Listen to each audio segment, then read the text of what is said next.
When you're cursed with a humiliating name, it can feel like there's no way to outlive it, like you could change the course of history and still only be remembered as the guy whose parents named him Dick Small. It's a pain known too well by every little boy named Willie and every substitute teacher who's had to tell her class that her name is Mrs. Cockswell. Some people, though, didn't let that stop them.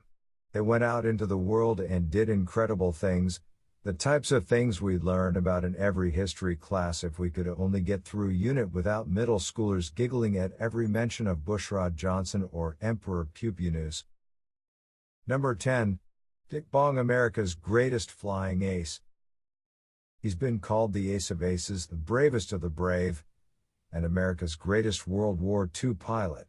But to those who knew him, he was just Dick Bong. Dick Bong shot down more enemy planes than any other American pilot.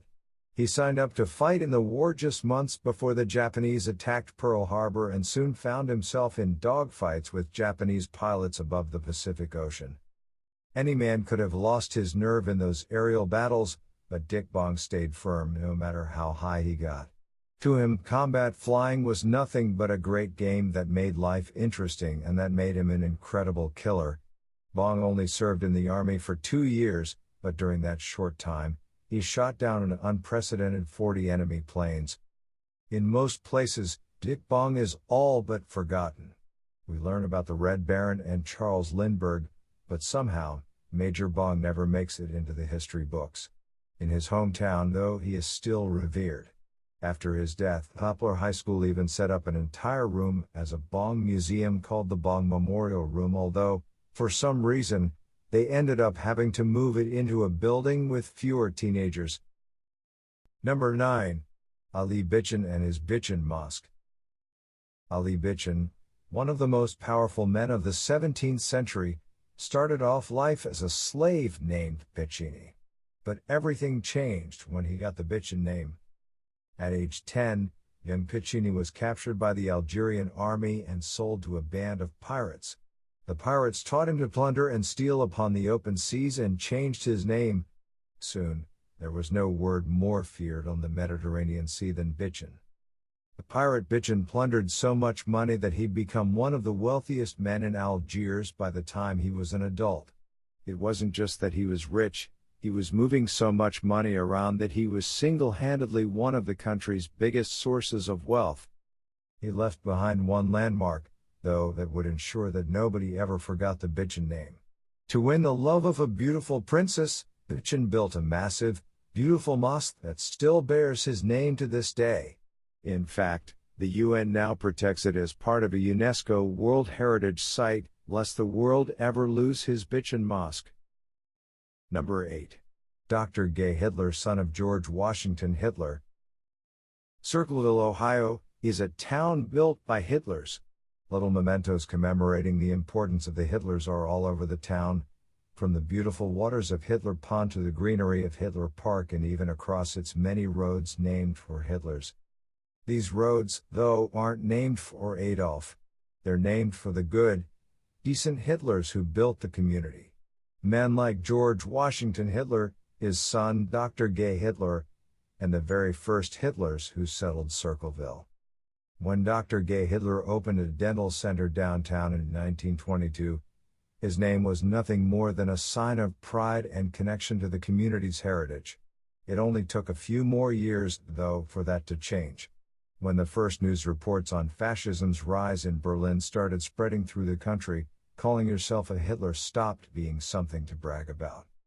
It was hardest for Dr. Gay Hitler's brother, George, who had moved to Akron. His boss was so afraid of having a Hitler on staff that he tried to bully George Hitler into changing his name. In Circleville, though, the name still held its dignity and the population never turned their backs on the Hitlers. To this day, they refuse to change the signs that bear the name Hitler. Even in the darkest times, Circleville alone was a place where a man could hold his chin up with pride and declare that he was Gay Hitler. Number 7. Bushrod Johnson, Underground Railroad's Confederate General. Of all the figures in the American Civil War, none is more exciting than Bushrod Johnson. He is the only person who both freed slaves in the Underground Railroad and fought to keep them in chains as a Confederate general. Johnson grew up in Ohio, born to a family of staunch abolitionists. His uncle was heavily involved in the Underground Railroad and, when Johnson became a teenager, he joined his uncle. Johnson started helping to guide escaped slaves from the plantations and to freedom in the North. When the Civil War broke out, though, Johnson was living in Tennessee, working as a professor. To everyone's surprise, he joined the Confederate Army. Johnson didn't exactly have a change of heart, he just wasn't allowed in the Union Army. He'd been court-martialed during the Mexican-American War, and the Union didn't want him anymore. On the other hand, his new home of Tennessee had made him a wealthier man than he'd ever been. And for all he worried about the rights of slaves, he was much more concerned about becoming poor again. Johnson rose to the rank of general in the Confederate Army and even led them to one of their greatest victories in the Battle of Chickamauga. And he did it all in incredible shame.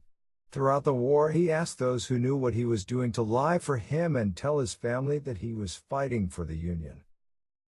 Number 6. Misty Hyman, world record-setting swimming champion. Nobody expected Misty Hyman to break a world record when she lined up to compete in the 2000 Summer Olympics. After all, Hyman was up against a far more experienced woman, Susie O'Neill, the woman who had set the record for the fastest 200-meter butterfly in the world. Young Hyman had everything against her. She was asthmatic and shorter than her opponents. Physically, she didn't have an advantage over any of them. Her only chance, she believed, was to use a better strategy, and so Hyman tried something none of the girls had ever tried before. She used a technique called the underwater dolphin kick. It was a difficult maneuver that required her to kick on her side, a technique that was usually considered more of a gimmick than a way to swim quickly. Hyman used it so effectively, though, that she blasted past the competition, winning a gold medal for the United States and setting a new record for the fastest butterfly stroke in Olympic history. It was such an incredible upset that her opponents insisted that she had to be using steroids. There's no proof that Misty Hyman was anything but pure, though, and her new ideas have changed swimming forever. Since her record-shattering swim, Olympic swimmers have been copying her underwater dolphin kick technique. Because of Misty Hyman, competitive swimming will never be the same. Number 5. Dick Pound, founder of the World Anti-Doping Agency. Misty Hyman might have been probed more deeply, though, if Dick Pound had been around. If she had been using steroids, Dick Pound, the greatest force against steroid abuse in the Olympics, would have found out. Nearly every time you hear about an athlete getting blasted for drug abuse, Dick Pound is behind it. He's the man who founded the World Anti-Doping Agency and made steroid abuse in sports such a major issue. With his agency, Pound chaired the committee that exposed the use of performance-enhancing drugs in Russia and got Russia banned from the 2018 Olympics. Dick Pound is also the man who exposed Lance Armstrong. Pound was the first to shed light on the steroid abuse running rampant among competitive cyclists, and he risked everything to do it. He brought Armstrong's drug use to the public eye and did it so aggressively that Armstrong ran a public campaign to get Dick Pound fired. For a while, it seemed like Armstrong had beaten Dick. Armstrong got the IOC to censure Pound and stop his accusation. Pound's World Anti-Doping Agency, though, wouldn't stop until the truth came out. By the time Dick Pound was done with him, Armstrong was a mess. Number 4. Dr. the doctor who killed President James Garfield. When Dr. Bliss was born, one of the women present declared that they should name him after the doctor who delivered him. And so, naturally, his parents named him Doctor.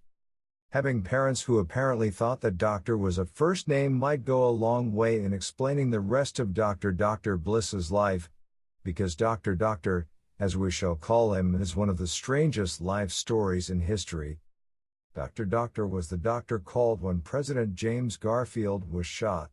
He was tasked with pulling the bullet out of the president's body before it was too late, but it didn't go well. Doctor jabbed his fingers into the president's body, but he couldn't find the bullet. What happened next is so weird that it might sound more like a wacky Mad Libs than a moment in history, but it really happened. Doctor decided that the only person who could help was Alexander Graham Bell, the man who invented the telephone. So Alexander Graham Bell rushed over and ran a metal detector over the president's body, hoping it would beep. It didn't work. The shot hadn't been fatal, but President Garfield died anyway. Doctor staunchly refused to sterilize his hands or equipment before operating. He thought that antiseptics were hogwash. So he probed his filthy fingers into the president and ended up infecting the wound. In the end, an American president died, not at the hands of his assassin but at the hands of a doctor named Dr. Number 3. Anurag Dixit, self-made billionaire. There are more than a few Dikshits living in India, but this Dixit is easily the wealthiest of them all. In the early 2000s, when businesses on the internet were starting to thrive, Anurag Dixit became one of the youngest billionaires in history. Anurag Dixit is the co-founder of Party Gaming, an online gambling network behind websites like partypoker.com. He was recruited by a young woman named Ruth Parasol, and together, their company changed the world by making gambling online a major market. Their website deeply challenged American gambling laws. Dixit's business could have been dirty, but working together, Dixit and Parasol managed to keep it clean. Parasol ran the company from within the United States while Dixit set up the servers outside the U.S. in countries where they couldn't be prosecuted for gambling. Through a creative loophole, they managed to keep their company technically legal. It worked, and soon Anurag Dixit was bringing home more than $500 million every year. He and Parasol became some of the richest people on earth. In the end, they forced the United States to seriously reconsider their gambling laws. Dixit sold off his shares and retired when the Justice Department started pressing on them for illegal gambling. He didn't get out in time to avoid a $300 million fine, but for him, that was little more than a slap on the wrist. Even after retiring young, Anurag was still the richest Dixit on earth. Number 2. Tokyo Sexal, Nelson Mandela's brother-in-arms. After Nelson Mandela, Tokyo Sexal ought to be one of the first names we think of when we think of South Africa. He was Mandela's brother-in-arms, and he is a perfect symbol for the nation. Tokyo Sexal's life story is incredible. He was exiled from South Africa for holding radical ideas like racism is bad. But instead of giving up, he bided his time in a Soviet military training camp, getting ready to come back more ferocious than ever, which he did. Sexal came back fighting for equality and didn't stop until he found himself in a prison cell right next to Mandela. It's what he did after apartheid ended, though, that makes him the perfect symbol of united South Africa. Sexal married a white Afrikaner woman named Judy Van Vuren mere months before apartheid ended. Yeah, he filed for divorce 20 years later, but at the time, it just worked. Sexal used his newfound freedom to become one of the wealthiest men in South Africa and one of its most important political figures. And, for a while, he was even being groomed to follow Mandela as the next president of the country. It would all be a perfect, inspiring story for the silver screen if it wasn't for the risk of a movie called Sexal drawing in the wrong crowd. And so, instead, we learn about anti-apartheid activists with less embarrassing names like Desmond Tutu. Number 1. Pupienus, Emperor of Rome. There may be no greater rags to riches story than this one. The son of a lowly blacksmith proved himself in war and rose to become the ruler of the greatest empire on earth. His name was Pupienus Maximus, he was the emperor of Rome, and yes, his name was pronounced Pupienus. Pupienus was a military expert. In a few short years he rose from a place as a common centurion to the leader of the Roman army. He won so many victories for the Roman army that he was made the urban prefect of Rome and, in time, the emperor. Pupienus, though, wasn't exactly well liked. He had a reputation for being severe. The Senate wouldn't let him rule alone, so he was forced to share the empire with Balbinus. Still, whether the empire was his alone or only in part, few had risen from such a lowly place to such a high one. They were an incredible team for the 3 months or so that they were in power. For a Roman emperor, that honestly isn't the shortest reign. Things fell apart when Pupienus went off to war. It turned out that Balbinus wasn't all that popular after all, so the people rioted against him. By the time Pupienus returned, the people were so angry that the 2 emperors were captured, dragged into a bathtub, and hacked to pieces. Still, the life of Pupienus Maximum is an incredible story about just how high someone can climb. And his name even shows up in the odd history book, except that those bashful historians usually just call him Maximus.